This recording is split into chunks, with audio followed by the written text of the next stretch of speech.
Capítulo 5. Desinflando el globo terrestre. El historiador es un profeta que mira hacia atrás. Karl Wilhelm Friedrich von Schlegel.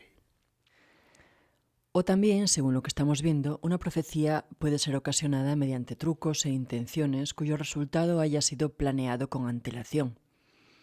No está de más recordar que no importan las circunstancias y las explicaciones de cómo se fue sucediendo la historia, sino el resultado final, que siempre ha sido el objetivo por cuanto han sucedido. Esto es como los agujeros negros de Einstein, que profetizó su existencia para 100 años después saliera una foto de un agujero negro. En fin. Trataremos de ir más rápido en este capítulo, pues se trata de mostrar ejemplos que fundamentan que la idea de esfericidad terrestre no tiene asidero hasta entrados en el Renacimiento, tal como hemos visto. En casi cualquier lugar en donde busquemos referencias de globos terrestres nos encontraremos con lo dicho, siempre en este escrito. Y es que los griegos ya hablaban de la esfericidad de la Tierra y que seguramente tenían consigo globos terráqueos. La Wikipedia, es igual en todos lados, nos dice lo siguiente. No se conservan globos terrestres de la antigüedad o de la Edad Media. Un ejemplo de un globo celeste superviviente es parte de una escultura helenística llamada Atlas Farnesio, conservada a través de una copia romana del siglo II en el Museo Arqueológico de Nápoles. El Atlas Farnesio o Farnese debe su nombre por el cardenal Alessandro Farnese, quien lo compara en el siglo XVI. Lo genial del Atlas Farnese es que con él siguen intentando justificar la historia de Hiparco, como ya hemos visto cuando hablamos de Mariano Rivas, coordinador del área de divulgación científica en Planetario de Buenos Aires, en la página 59 de este escrito, y su nota en un diario argentino de tirada nacional. Y es que es tan ridículo pensar siquiera en que esta escultura pueda reflejar coherentemente las constelaciones como aquel mapa chino de las constelaciones del siglo XVI, pero siguen intentando tales explicaciones, como vemos aquí. Vamos a repetir lo que acabamos de leer. El globo no contiene estrellas reales. Los círculos están dibujados de manera inexacta. La datación es incierta con fuertes polémicas. Las constelaciones no corresponden a las supuestas de Hiparco, cuyo original no existe, ya lo vimos. Ni siquiera es el globo original, sino que, según fuentes inciertas, datan al existente en el siglo II después de Cristo, realizado en Roma, pero quieren, de cualquier manera, determinar, a través de Atlas, una relación con Hiparco, pues no existe relación alguna de globos griegos, tal como hemos visto desde un principio, con los originales perdidos. A estos nos referimos cuando hablamos de responsabilidad. De hecho, también encontramos como referencia que el Atlas marca a la estrella Polaris en el centro, con las demás constelaciones girando a su alrededor. Esto, a pesar de todas las inconsistencias que vimos sobre el Atlas Farnese, sí es consecuente con otros registros realizados en diferentes culturas, edificios y textos, como por ejemplo la gran pirámide china del complejo funerario de la familia Qing, orientada perfectamente a la estrella Polaris hace 5.000 años, en donde intentan explicarnos que esta alineación se debe a que los chinos quisieron dejarnos una referencia a nosotros en la actualidad, algo completamente descabellado, queriendo con esto comprobar la deriva estelar polar. Veamos entonces algunos ejemplos de globos celestes más antiguos, conservados, advirtiendo a esta altura que las fechas proporcionadas dependen de la historia contada de manera oficial y que con estas fechas referenciaremos cada objeto. El globo celeste del siglo II a.C., conservado en el Museo Arqueológico Cívico de la ciudad de Matelica, Italia, fundado en el siglo XIV. La esfera celeste del siglo I o II después de Cristo en el Museo del Vaticano.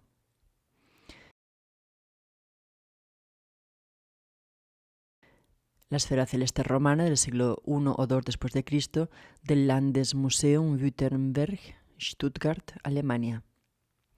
La esfera celeste del Kugel del siglo I o II a.C.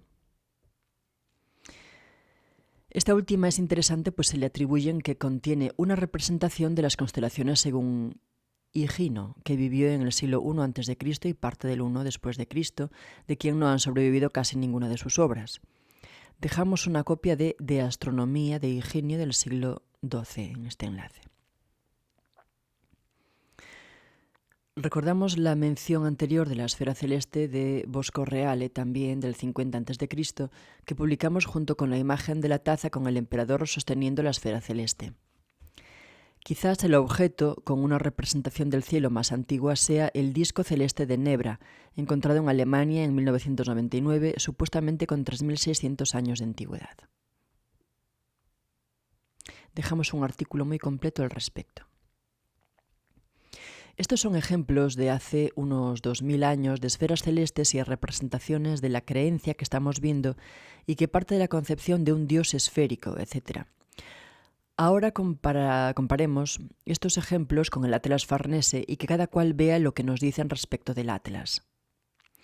Un poco más hacia nuestros tiempos tenemos, por ejemplo, un globo celeste del siglo XI, según la Biblioteca Nacional de Francia, atribuido a Ibrahim ibn Said al-Sahli, un fabricante de instrumentos astronómicos.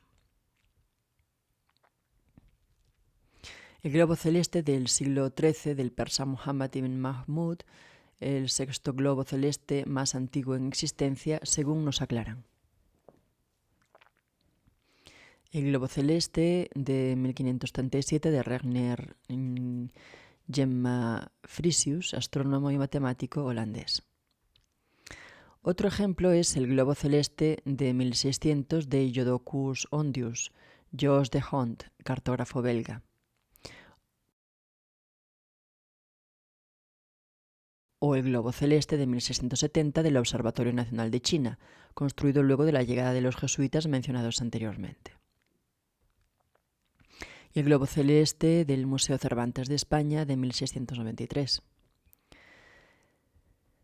Les compartimos un link de una página en donde hay muchos ejemplos más de globos celestes en existencia, recordando que las fechas atribuidas pueden no ser verdaderas, especialmente de los más antiguos.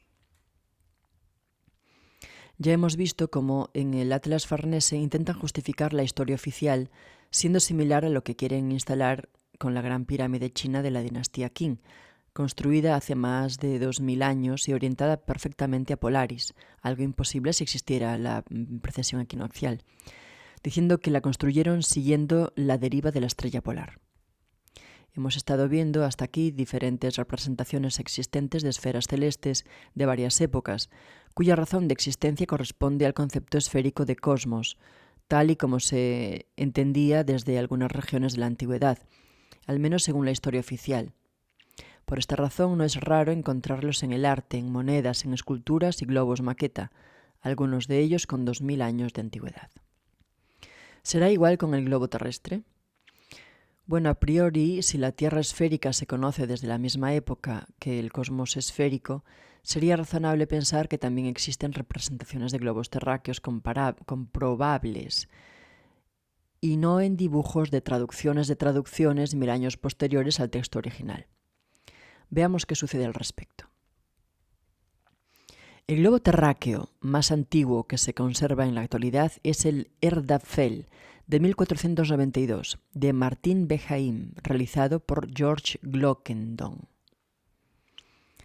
Este es el globo terráqueo más antiguo, no hay otro anterior a este, y es el mismo año que el viaje de Colón y de la misma época en que hemos estado viendo aparecer las traducciones europeas de textos antiguos, manipuladas, tergiversadas e inventadas.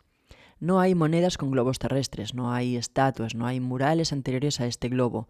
Lo único que existe como representación de una tierra esférica son justamente esos textos de los cuales no hay originales disponibles.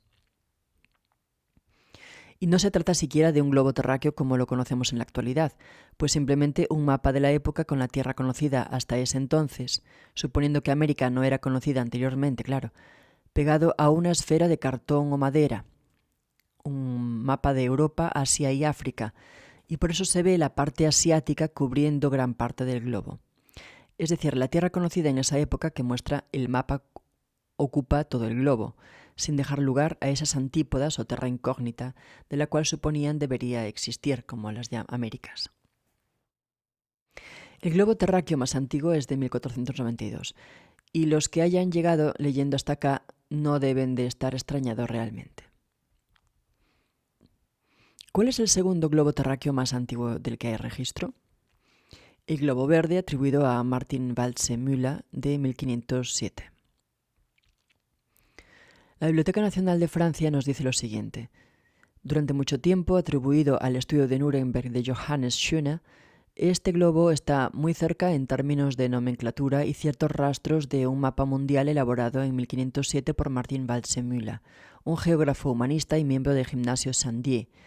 Globo y globo designan por primera vez las nuevas tierras descubiertas por Cristóbal Colón bajo el nombre de América. Por si no lo recuerdan, Waldseemüller es el mismo que realizó esos globos terrestres en forma de gajos para recortar y pegar en una esfera que vimos en el capítulo 1. Más allá que la atribución puede ser correcta o no, y no hay problema con eso, lo importante es que este globo terrestre es el primero conocido que incluye América. Entonces, quizás la pregunta que debería surgir en este momento es que, a falta de globos anteriores a estos que acabamos de ver, en donde por casualidad el primero parecería realizado a las apuradas para justificar un hecho histórico, y desde ahí es que realmente aparecen todos los globos terrestres que existen en la actualidad, con la evidencia de la existencia anterior de una Tierra esférica en nada más que textos controlados por el poder. ¿No será que el globo terrestre existe desde esta época para justificar todo lo que hemos visto antes en todo el escrito?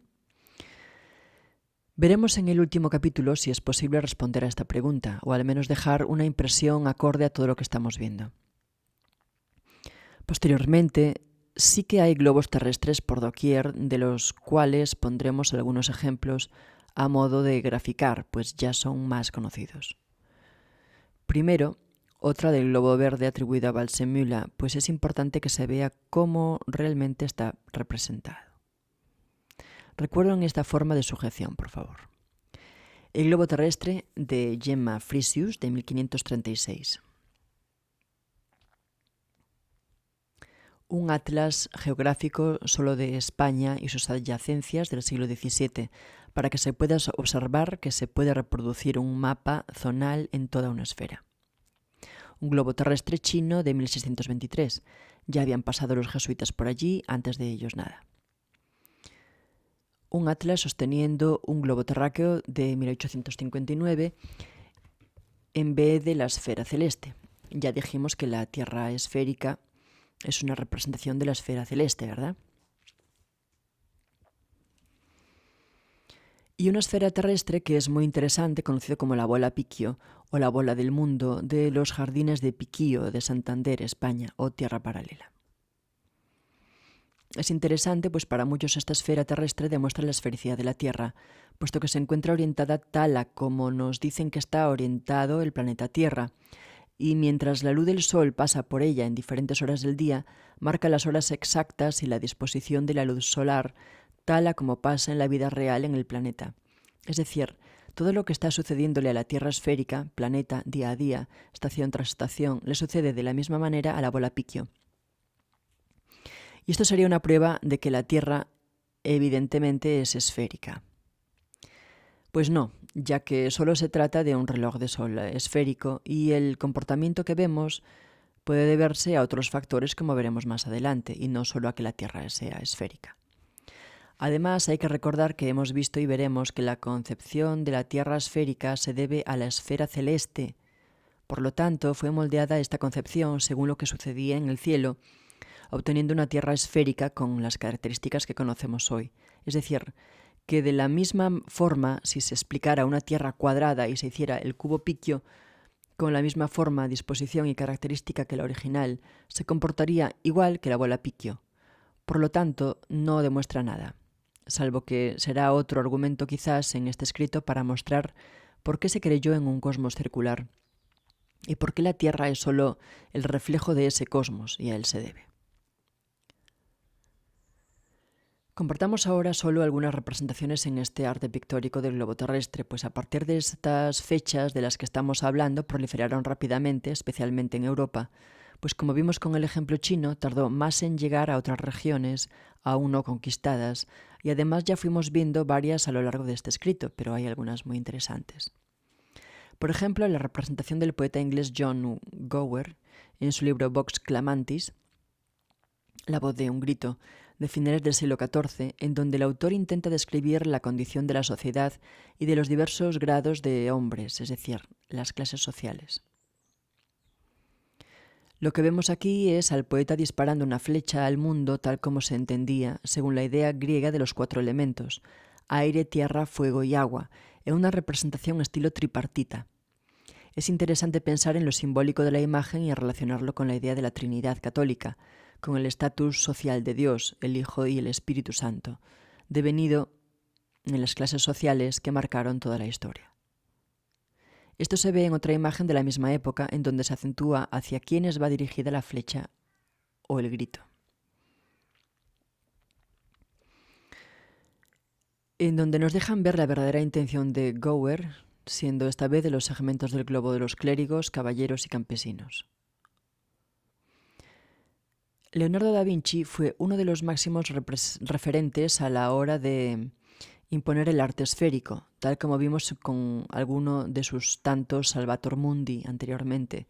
Y esta vez veremos lo que se llama proyección da Vinci octant, que es una proyección compuesta por arcos circulares unidos, sin meridianos ni paralelos intermedios, en la que la superficie esférica de la Tierra se divide en 8 octantes, cada uno aplanado en forma de triángulo rouleau.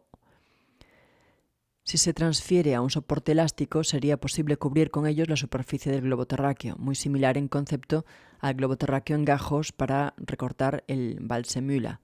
Casualmente, nada es casual, es por las mismas fechas del globo gajos.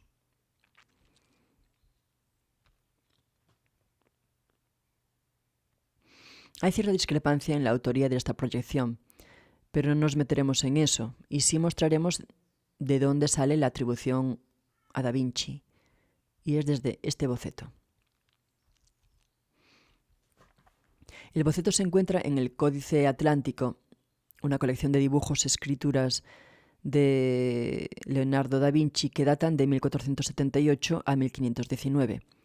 La historia del códice, luego de ser creado, es tempestuosa, pues al morir Leonardo, sus páginas fueron vendidas por grupos separados a mercaderes de arte, para recién entre el 1570 y el 1600 pudieran ser reunidas nuevamente por Pompeo Leoni, un escultor que trabajaba para la Iglesia. Es raro que un boceto como tal pueda ser interpretado como una proyección octante, mas viniendo de la mano de Leonardo da Vinci, y es por esa casualidad tan baja que algunos sospechan que no es de su autoría. Debemos recordar además que Leonardo sabemos que era un gran pintor e inventor, pero pocos saben que realmente antes que todo eso era un asiduo alquimista, y si en el mismo códice encontramos imágenes como la que dejamos en breve de la flor de la vida, dudar de la autenticidad de este boceto es razonable.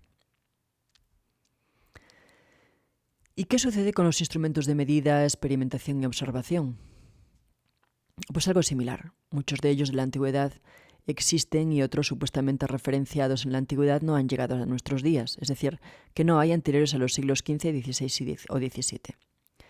Por ejemplo, hay menciones en textos y objetos físicos existentes de astrolabios y volvelles más antiguos a esas fechas, pero parece imposible encontrar esferas armilares anteriores a esos siglos, salvo, otra vez, en alguna atribución posterior o en traducciones de traducciones.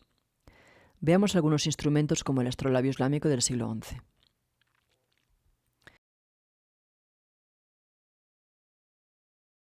El volvelle de Azarquiel del siglo XI.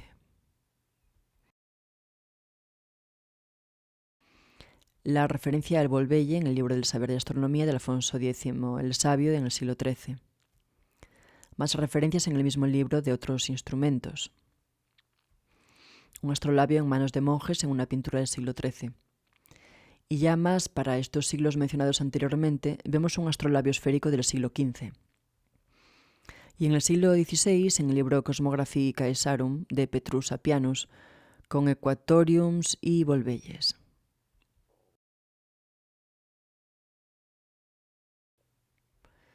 Y no podemos seguir sin mencionar ni al mecanismo de Antiquitera, un instrumento de predicción astrológica que realmente es increíble, pero que ya la ciencia quiere endilgarlo a Arquímedes, y debemos recordar esas palabras antes compartidas, que se le atribuyen muchos inventos a este griego, como si se quisiera crear un genio sin tener casi nada de su vida. Como es algo mucho más visto en vídeos, no nos detendremos en este mecanismo, aunque sería fantástico por la belleza y ciencia que posee, y simplemente daremos una referencia a un vídeo muy completo para quien quiera interesarle, llamado Antiquitera, del canal Pachamama Flat.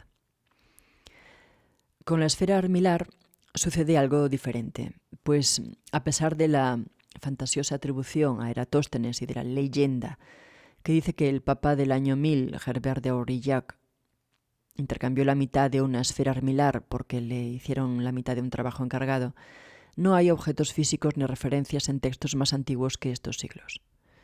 Por ejemplo, la Universidad Complutense nos dice que hay referencia de la esfera armilar de Eratóstenes en el Almagesto de Ptolomeo y que la ciencia árabe adoptó este artefacto. Pero ya vimos que lo que es el Almagesto y desde dónde conocemos la ciencia árabe. ¿Pero qué es la esfera armilar y por qué podemos decir que deja en evidencia que la concepción de la esfera terrestre no parte desde hace 2000 años, sino que es una concepción adoptada hace pocos siglos y que deviene del concepto esférico del cosmos? La esfera armilar es un instrumento resultado de la concepción esférica del cosmos, de la esfera celeste, en donde simplemente lo han realizado partiendo del dibujo de dicha concepción. Por poner un ejemplo, en el capítulo 1 vimos la ilustración de Pedro de Medina, Esfera del Mundo. Es desde este tipo de ilustraciones que aparece luego la esfera armilar, cuya diferencia es tener un soporte o mango que sostiene todo el concepto, como vemos en la ilustración de Peter Apianos.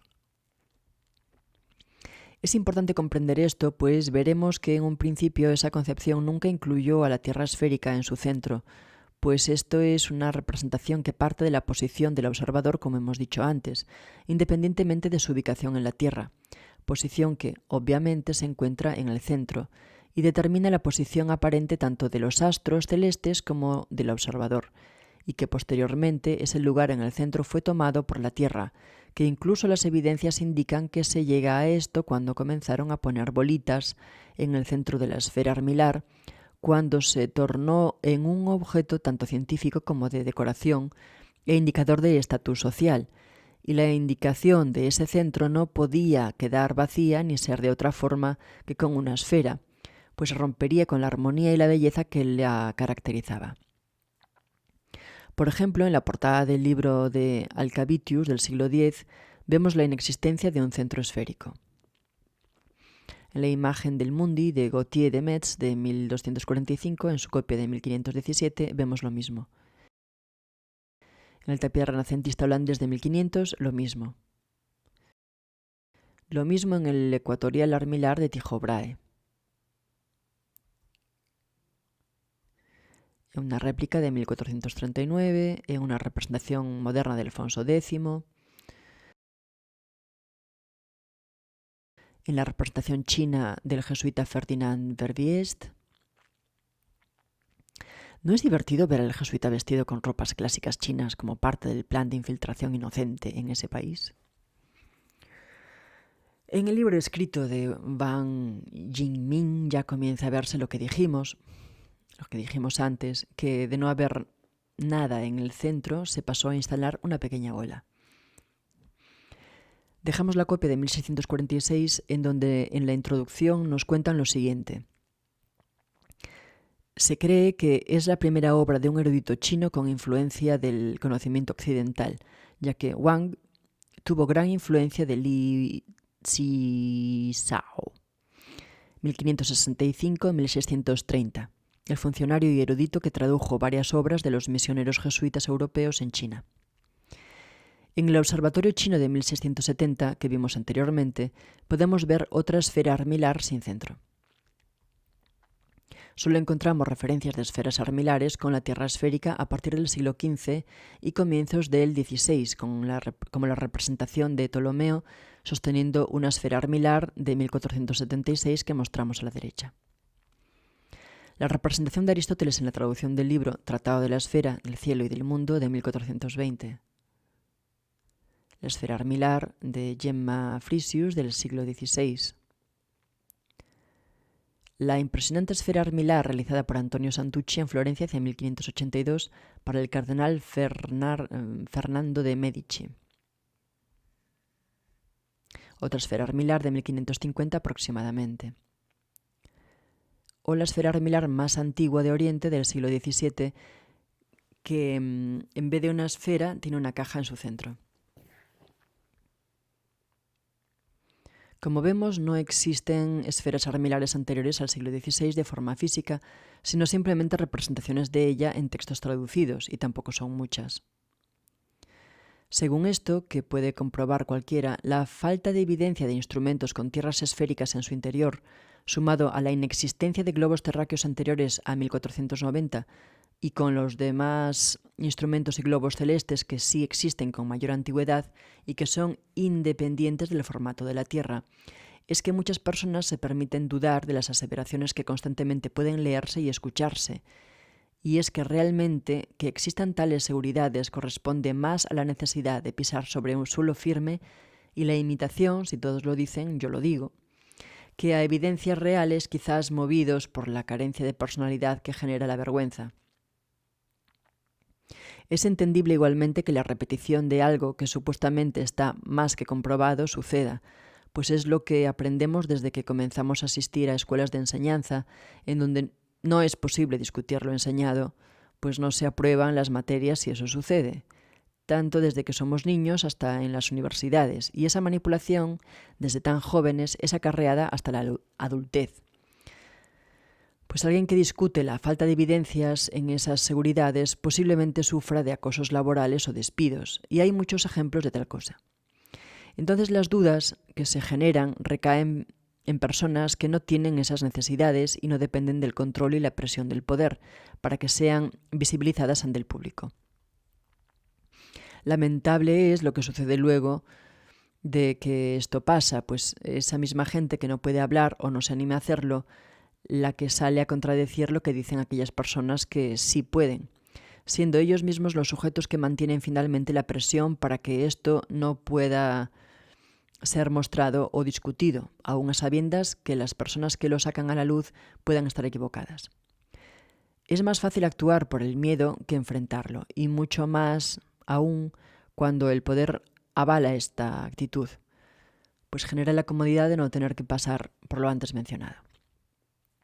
Ahora bien, ¿cómo llegamos a esto? ¿Cómo llegamos a pasar de un modelo geocéntrico a otro heliocéntrico, a posteriormente uno acéntrico, el actual? Cuando todo el instrumental, las ideas, las matemáticas, desde un inicio siguen funcionando independientemente del modelo.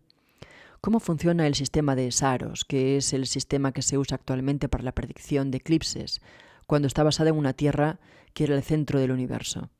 ¿Por qué un astrolabio funciona hoy de la misma manera que funcionaba hace más de 1000 años? ¿Por qué la astronomía actual no utiliza más la idea de un cosmos esférico si el instrumental utilizado que sí lo contemplaba sigue funcionando? ¿Sabe este poder religioso que la controla lo que en verdad es la Tierra y el cosmos? En el capítulo 6 intentaremos ofrecer respuestas a estas preguntas y puede que algunos encuentren evidencias y significados que los sorprendan.